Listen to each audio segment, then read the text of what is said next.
Apakah ada jaminan untuk mereka yang mau menyantuni anak yatim, bahkan mengusap kepala anak yatim?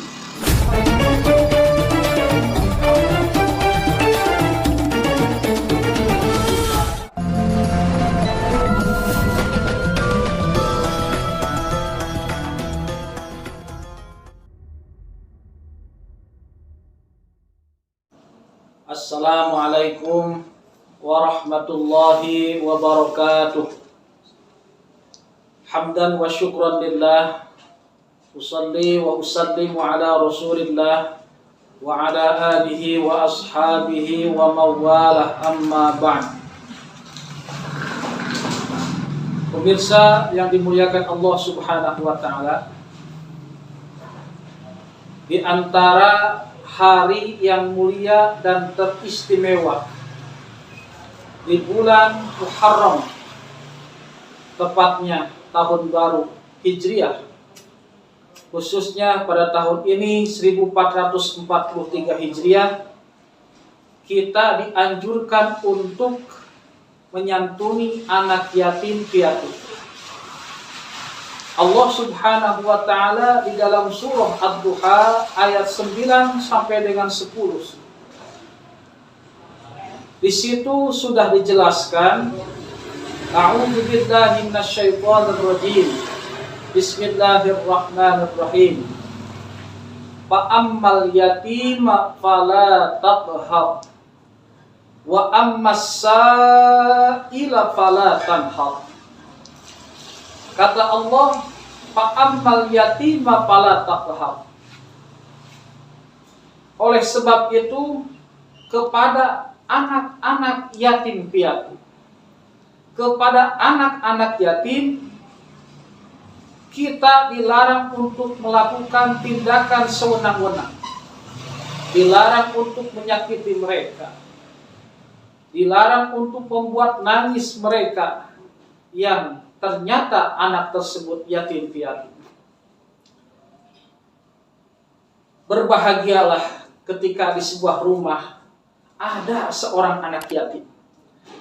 Karena sebagaimana hadis Rasulullah SAW yang diriwayatkan oleh Imam Ibnu Majah, kata Nabi, khairu baitin fil muslimina baitun fihi yatimun yuhsanu ilaihi, wa syarru baitin fil muslimina baitun fihi yatimun yusa'u ilaihi, rawahu Ibnu Majah.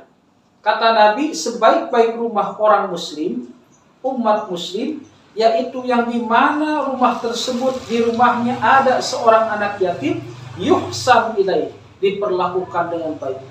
Tapi wa syarru baitin fil muslimina baitun fihi yatimun yusa'u ilaihi, sejelek-jelek rumah orang muslim yang mana di rumah tersebut ada seorang anak yatim, tapi sayang, yusa'u ilaihi, di rumah tersebut anak yatim itu diperlakukan secara tidak baik. Jangan pernah sekali-kali kita membuat nangis anak yatim, menyakiti anak yatim, menganiaya anak yatim. Mengapa? Karena amanah Rasulullah SAW. Wa idza bakal yatim ihtazzal arsy fayuqalu ya Jibril wasi'an nar liman abga wa wasi'al jannah liman adhaka. Kata Nabi, apabila seorang anak yatim menangis atau meneteskan air mata, maka ihtazzal arsy, ini aras bumi akan goncang. Allah memanggil kepada malaikat Jibril, ya Jibril, wahai malaikat Jibril, wasi'an nar liman abka, luaskan itu pintu neraka untuk siapa? Liman abka, untuk orang yang menyakiti kepada anak yatim. Tapi wa wasi'al jannah liman adhaka, luaskanlah pintu surga untuk siapa? Liman adhaka, untuk mereka yang mampu membuat tersenyum, membuat senang, membuat bahagia hatinya anak-anak yatim. Begitupun Rasul selalu memberikan sebuah nasihat kepada kita. Kata Nabi, ana wakatul yatim fil jannah. aku beserta orang yang suka memelihara, mendidik anak yatim akan bersama-sama denganku nanti ketika surganya Allah Subhanahu wa ta'ala. Oleh karena itu, pada tanggal 10 Muharram atau hari Asyura ini, maka kita dianjurkan untuk memberikan santunan, menyantuni, dan mengusap kepala anak yatim. Apakah ada jaminan untuk mereka yang mau menyantuni anak yatim, bahkan mengusap kepala anak yatim? Ada sebuah hadis yang diriwayatkan oleh Imam Ahmad, kata Rasulullah SAW, man masaha ala roksi yatimin lam yamsahu illa lillah.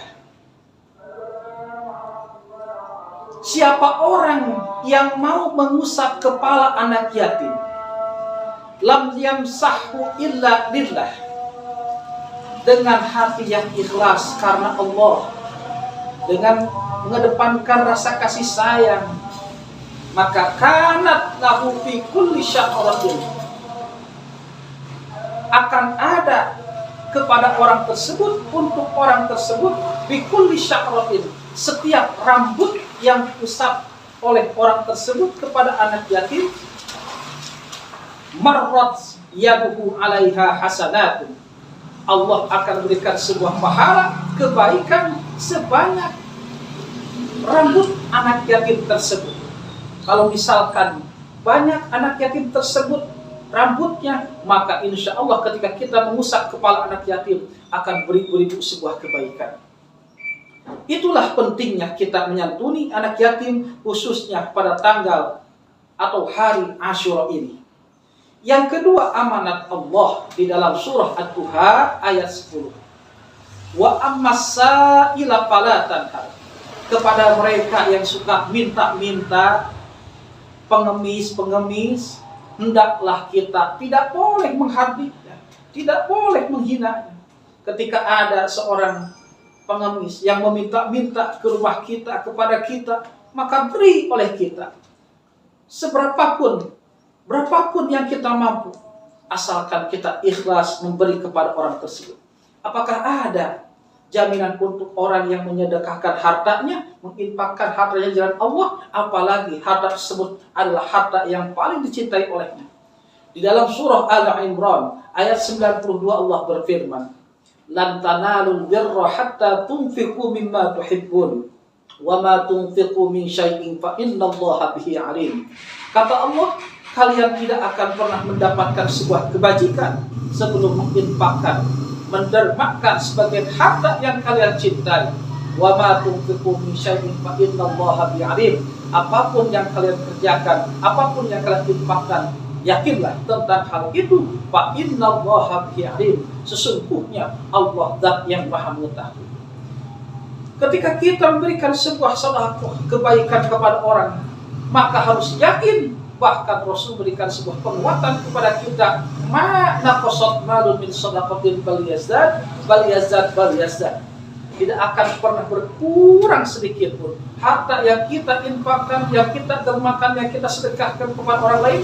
Justru sebaliknya malah bertambah, asalkan syaratnya harus ikhlas karena Allah Subhanahu wa ta'ala. Oleh karena itu, terakhir di dalam surah Ad-Duha ada amanat dari Allah Subhanahu wa ta'ala yang harus kita lakukan.